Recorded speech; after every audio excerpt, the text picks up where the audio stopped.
দারুণ মজা, very tasty সবজি পাকোড়া। আজকে আমি ভেজিটেবল পাকোড়া তৈরি করলাম। তো এত মজার, এত ক্রেপসি, তো একবার খেলে আপনি বারবার খেতে মন চাইবো। তো দেখুন টমেটো সস দিয়ে খেতে যে এত মজা লাগে। একে বিকেলে নাস্তা বা সকালে বা দুপুরে যে কোনো নাস্তা হিসেবে খেতে পারেন, বা কোনো জায়গায় বেরোলে আমরা কিনা খাই রাস্তায়। তো এইভাবে যদি ঘরে স্বাস্থ্যসম্মত। এখানে বাঁধাকপি নিয়েছি, দেখুন পেঁয়াজ, রসুন কুচি, পেঁয়াজ কুচি, গাজর, ধনিয়া পাতা। তো আরেকটা উপকরণ নেব আলু। আলু দিলেও বেশি ভালো লাগে, তো একটু সফট হবে। আলু দিলে একটু সফট হয়, আবার ক্রেপসি হয়। তো এই যে গাজরও দিব আর একটু। তো এখন গাজর আর আলুটা ছিলে নিব। ছিলে আমি কাটারের সাহায্যে করে নিব, সালাদ কাটার সাথে একেবারে ঘিচি ঘিচি করে। তো এইভাবে যদি আপনারা ঘরে তৈরি করেন, খেয়ে দেখবেন একবার কত ভালো লাগে। সবজি পাকোড়া এত মজা। এটা মুড়ি দিয়ে বা ভাতও খেতে পারেন, সব কিছু দিয়ে খাওয়া যাবে, রুটি দিয়েও খেতে পারেন।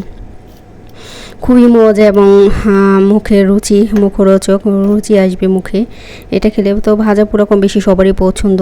তো আমরা মাঝে মধ্যে সবসময় যদিও না খাই, মাঝে মধ্যে ভাজা পোড়া খেয়ে খাওয়া যায়, তাতে সমস্যা নেই। সবসময় খেলে আবার একটু সমস্যা আছে। বেশি যারা ভাজা পোড়া খায় তাদের দেখবেন গ্যাস্ট্রিকের সমস্যা। আর গ্যাস্ট্রিকের সমস্যা আমার মনে হয় পৃথিবীর সকল মানুষের কম বেশি, কারো বেশি কারো কম, সবারই গ্যাস্ট্রিকের সমস্যা আছে। তো আমাদের যতই সমস্যা থাক না কেন, খাবার দেখলে সবারই রুচি আসে মুখে, সবারই জিভলায় নুর পড়ে যায়। মানে একটা যে ভাজা পোড়া বা টক জাতীয় জিনিস দেখবেন, ভর্তা এগুলো দেখলেই খেতে মন চায়। তো এই যে দেখুন আমার কাটার সাহায্যে করা হয়ে গেছে, আলুটা একবারে ঘিচি ঘিচি করে ফেলেছি। এখন সব ভালো করে মেখে নিব। আর এটার ভিতরে কী কী উপকরণ দিয়ে সবাই দেখতে থাকুন, পুরো ভিডিওটা দেখুন, তাহলে আমার মতোই আপনারা ঘরে সবজি পাকোড়া তৈরি করতে পারবেন। তো এই সবজি পাকোড়াটা অনেকই মজা, এত মজা তা বলার বাইরে। তো এটা তো আর সবসময় খাওয়া হয় না, সবজি ঘরে থাকলেই এভাবে খেতে পারেন আপনারা। তো খুবই মজা, আমার কাছে অনেক ভালো লাগে। আমি বানাইছি, পরে নিমেষেই শেষ হয়ে গেছে, একসাথে সবাই খেয়ে ফেলছে একসাথেই। তো এই যে দেখুন আমি কাটারের সাথে আর একটু গাজর নিতেছি, গাজর একটু কম হয়ে গেছে গা। তো এখানে আপনারা সবজি অন্যরকম, আমার কাছে কোনো শাক ছিল না, যেমন পালং শাক যদি থাকতো, পালং শাক দিয়েও আমরা দিই সবজি পাকোড়ার ভিতরে, অনেক মজা লাগে পালং শাক দিলে। তো সেটা ছিল না আমার কাছে। তো আপনাদের কাছে যেমন বিভিন্ন এখন যেমন সামনে শীতের সিজন আসতেছে, শীতের সিজনে কিন্তু অনেক রকমের সবজি পাওয়া যায়। তো সেই সবজি দিয়ে আপনারা পাকোড়া তৈরি করতে পারেন। যেমন বাঁধাকপি বেশিরভাগ শীতের সময় পাওয়া যায়। তো এখানে মশলা হিসেবে আমি দিব লবণ, ধনিয়া গুঁড়ো দিব, জিরে গুঁড়ো দিব। এখানে ধনিয়া আর জিরে গুঁড়ো দিয়ে দিলাম পরিমাণ মতো, বেশি দিয়ে না, আবার আপনাদের সবজি অনুযায়ী দিবেন, কারণ কম বেশি হয়ে গেলে মজা লাগবে না। আমি একবার পারফেক্ট আমি মশলা দিতে পারি, মানে আমার আন্দাজ অনুযায়ী। সবাই যে যে যে রান্না করে। তো হলুদ গুঁড়ো, ধনিয়া গুঁড়ো, মরিচের গুঁড়ো আর আদা রসুন দিয়ে দিলাম। দেখুন এখন সব ভালো করে মেখে নেব একবার, এত ভালো করে মাখতে হবে। তো 1 চামচ কাঁচামরিচ কুচি দিয়ে দিলাম। তারপরে দেখুন মাখাটা ভালো হলে মজা লাগবে বেশি। তো আমি হাতে গ্লাস পরে নিয়েছি, যেহেতু মরিচ হাত জ্বলে, আমার এমনি মরিচ কাটতে পারি না, যে কোনো কিছু মানে মরিচ ধরলেই হাত জ্বলে। তো এই যে দেখুন আমি সব কিছু দিয়ে দিলাম উপকরণ, এখন ভালো করে মেখে নেব, আলু, গাজর, ধনিয়া পাতা সব কিছু। তো আপনারা আপনাদের যার হাতে যেরকম সবজি থাকে ওরকমই সবজিতে আপনারা তৈরি করবেন। এখন মশলাটা ভালো করে মেখে নিব। দেখুন মশলাটা ভালো করে একবারে মেখে তারপর আমি বেসন দেব একটু। এখন আমি আগে মশলার সাথে মিক্স করে নিলাম। দেখুন এখন আমি বেসন দিয়ে দেবো একটু মিক্স করার পর।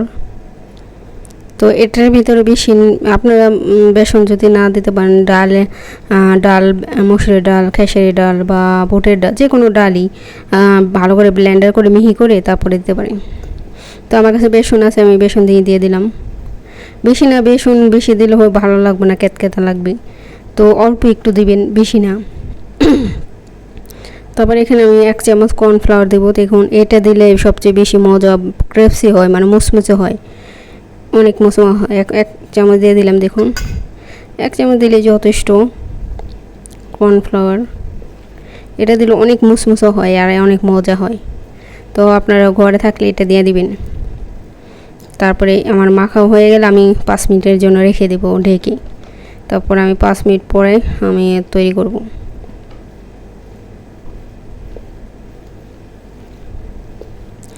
সবার কাছে অনুরোধ থাকবে ফুল ভিডিওটা দেখবেন, কেটে এনে ভিডিও দেখবেন না প্লিজ, দয়া করে। আর সবাই লাইক দিবেন, কেন যে লাইক দেন না আপনারা আমি বুঝি না। আর যারা সুন্দর সুন্দর কমেন্ট করেন তাদেরকে অসংখ্য ধন্যবাদ। আপনাদের ছোট বড় যেরকম কমেন্ট করেন আমার অনেকই ভালো লাগে, সবারই কমেন্ট পড়তে খুব ভালো লাগে। সবাই সুন্দর কমেন্ট, একদিন সবার কমেন্ট পড়ব, সবার নাম ধরে কমেন্ট পড়ব সবার। তো এই যে দেখুন আমার হয়ে গেছে মাখানো হয়ে গেছে, এখন আমি রেখে দেবো। দেখুন প্রথম কিন্তু সবজি দিলাম অনেকগুলো দেখা গেল, কিন্তু যেটা মাখানোর পর একটু হয়ে যায়। এখানে মনে করেন 10-12টা এরকম হবেই। তো এই যে দেখুন অনেক ভালো করে মেখেছি, এখন আমি একটু রেখে দেব, তারপর একটু পরে ভাজবো। সবার কাছে অনুরোধ থাকবে ফুল ভিডিওটা দেখবেন। তো এই যে দেখুন আমি দিয়ে দিয়েছি এখন ভাজার পালা। এখন মুসমুসো করে ভেজে নেব। আর এটা যেহেতু সবজি, চুলার আঁচটা একবারে কমিয়ে দিবেন, একবারে মিডিয়াম, মানে একটু আপনাদের আন্দাজ অনুযায়ী, যাতে পুড়ে না যায়। পুড়ে গেলে ভালো লাগবে না, তিতা লাগবে। এভাবে সবগুলো বানিয়ে নেবেন।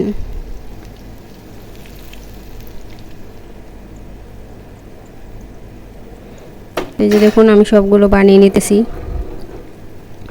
খুবই মজা এই সবজি পাকোড়াটা, এত মজা। আমার কাছে বড়া থেকে সবজি পাকোড়াটা বেশি ভালো লাগে, ডালের বড়া থেকে। অনেক ধরনের পাকোড়া তৈরি করা যায়। তো এর আগে আমি ডাল দিয়ে বানিয়েছিলাম, আবার আরেকদিন বানাবো নুডলস দিয়ে পাকোড়া বানাবো, ওটা তো অনেক মজা। তো এই যে দেখুন হয়ে গেল ভাজা। তো এখানে একটু সাইডে একটু অন্ধকার, সেজন্য দেখা যাইতেছিল না।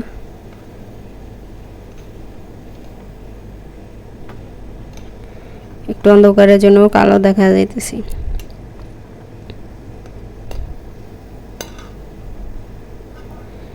তো এখন আমি নামিয়ে নিলাম।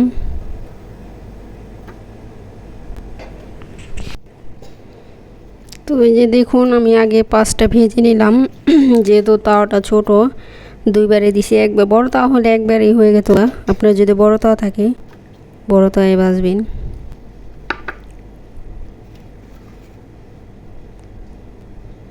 তো এই যে দেখুন হয়ে, এখন আরেকটা ভাজতেছি। ওই সাইডে, এই সাইডটা যেখানে নামাইছি ওখানে একটু অন্ধকার ছিল, এই জন্য কালো দেখা যাচ্ছে। তো এই যে দেখুন আর 5টা 10টা, মোট 10টা হয়েছে আমার। তো আপনাদের পরিবারের ফ্যামিলি অনুযায়ী মানে যে কম বেশি বানাবেন, কেউ বেশি কেউ কম, মানে। তো তো এই যে দেখুন আমার হয়ে গেছে তো এই যে দেখুন আমার পাকোড়াগুলো কত সুন্দর হয়েছে। তো আমি টমেটো সস দিয়ে একটু ডেকোরেশন করে নিছি। তো আজকের ভিডিওটা কেমন লাগলো সবাই সুন্দর একটা কমেন্ট করে দিবেন। আর যারা আমার চ্যানেলটিকে সাবস্ক্রাইব করছেন সবাইকে অসংখ্য ধন্যবাদ। আর যারা করেনি প্লিজ আমার ভিডিওটা দেখে যদি ভালো লাগে অবশ্যই চ্যানেলটি সাবস্ক্রাইব করে দিবেন। আমি যখন ভিডিও আপলোড করব তখন আপনাদের কাছে পৌঁছে যাবে। নোটিফিকেশন অন করে রাখবেন।